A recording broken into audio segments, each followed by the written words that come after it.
Hi! Good morning! So, ngayon, nandito na naman ako sa Oil Pasig.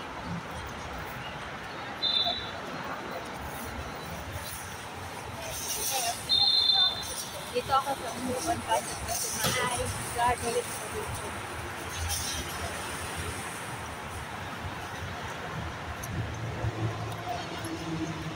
May gagawin kasi ako dito. Kasi nga, oh my God, first time na-scam talaga ako.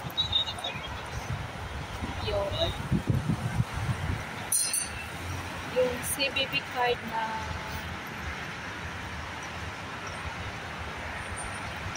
ATM card ko is nabigay ko 3 weeks ago. So, nangyari, kasi nga, yung laman nun, 10 lang, in dirhams lang yung laman. Tapos, kasi nag-abil ako ng items, kasi mura lang nga.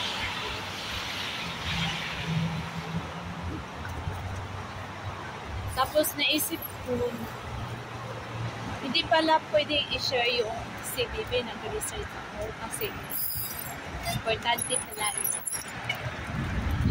Tsaka ko na lang naisip na hindi pala pwedeng i-share. So, pagdating ng sweldo ko, yung ginagawa ko, inaabangan ko talaga. Oo, inaabangan ko yung sweldo ko. Tapos, sinend ko sa bank account ko sa Pinas. Ang nagtira lang ako ng 500 dirhams. Kasi may tabi ako. Nakuha kasi ako ng cellphone. 2 cellphone. Nakuha ako.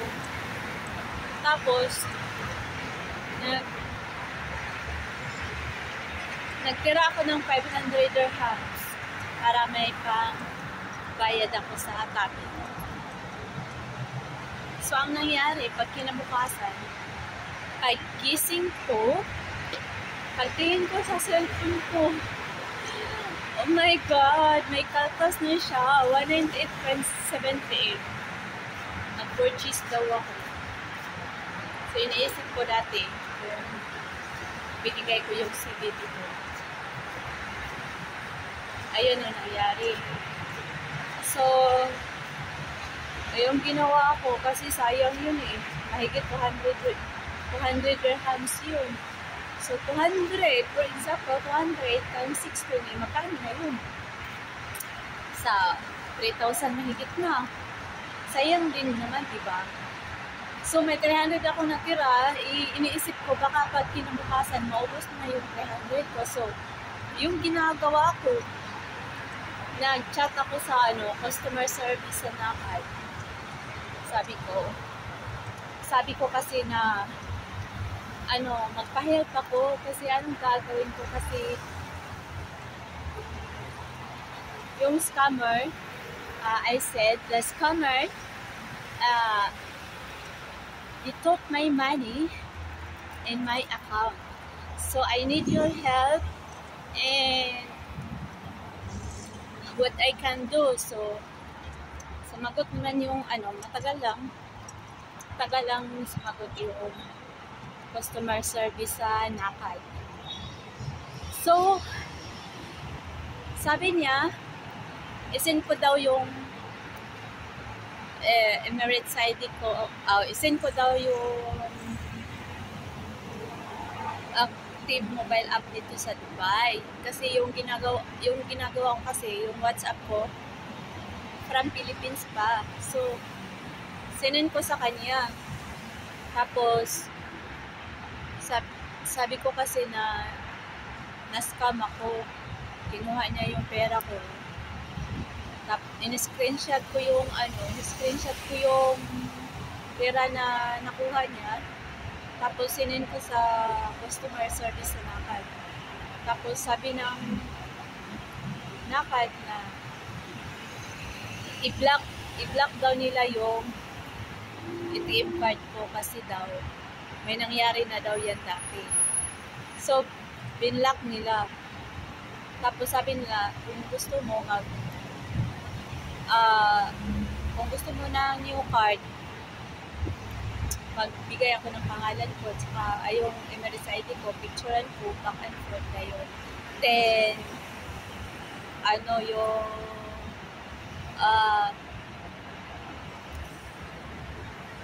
mobile app ko dito sa Dubai. Tapos ginawa ko, yun ang ginawa ko, tapos sabi niya, i-type ko daw yung concern ko about sa yung nascam ko. So, yun ang ginagawa ko. Ginawa ko kahapon, tapos sabi niya, wala ka bang, dapat maggawa daw ako ng WhatsApp sa number ko, active na number kasi Philippines number naman. So, gumawa ako ng WhatsApp kahapon. Tapos, doon ko sinin yung about sa concern ko. Tapos, sabi ko kasi, may natira pa kasi akong remaining balance. Anong gagawin ko? Sabi niya, transfer daw nila sa new ATM card ko. Then, darating daw yun, 7 to 8 days, pero may babayaran ako. So, okay lang. Sabi ko, okay lang, babayaran ko. Tapos, doon na lang nila kukunin sa remaining balance ko doon sa old account. So, okay naman. Na-block naman. Hindi na ako makapasok sa hindi na ako makalagin sa old account kasi block na siya. So, andito ako sa opisina ngayon kasi nga, wala talaga akong pera kasi nagtira ako ng 500 ko nga pang tabi ko at saka yung the rest, panggala ko rin. Binigyan man ako ng amo ko, so ko rin sa tabi. Bayad ko rin sa tabi ko. And then, andito ko sa opisina para sabihin ko sa kanila na block na yung ATM card ko para hours na. Pero yung card, dito naman nila i-deliver dito sa office. Hindi, dito na yun. Malapit na yung office. Dito nila i-deliver 7 to 8 days. So, darating ko. Para alam nila. Mag-CA na rin ako.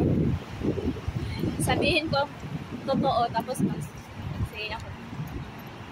Kasi nga, ako, yes? We have a sister, one metro card extra. So, we have one metro card. Card? Yeah, you can buy inside the metro station. They come in this warehouse. No chance, not going to know my card. You know, balance. No balance? I respect, thank you, sorry. Today morning, sister from Philippines. Yeah. In Sri Lanka, today morning coming. I live in Sharjah. He told me, okay, you come to office. Now you can call this now 2 years experience Dubai. I have no Dubai experience. I have Sri Lankan warehouse experience. And then? I have no balance. And then you can buy no card. No, my card I have. No, I don't have card. I have card, but I use it for train station, bus station, because I'm far also. I'm in Serena, so I use it. So you can buy inside the metro station. You can ask help also. There's so many people there. Okay? Okay, thank you. Hindi ko alam kung nang-i-scam siya o hindi. Hindi ko alam sino siya. Bago ko pa lang yan nakita. Ano na ba yun? Scammer din ba yun? Buisit talaga.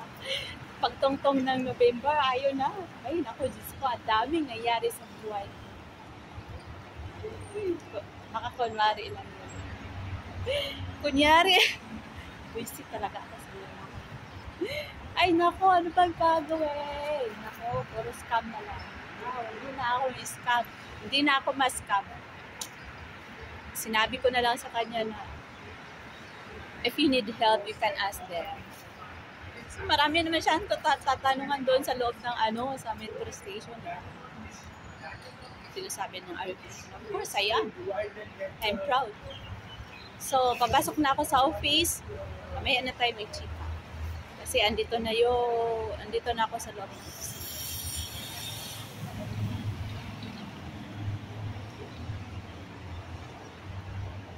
Dito na ako sa loob ng opisina. Ito na yung office namin. So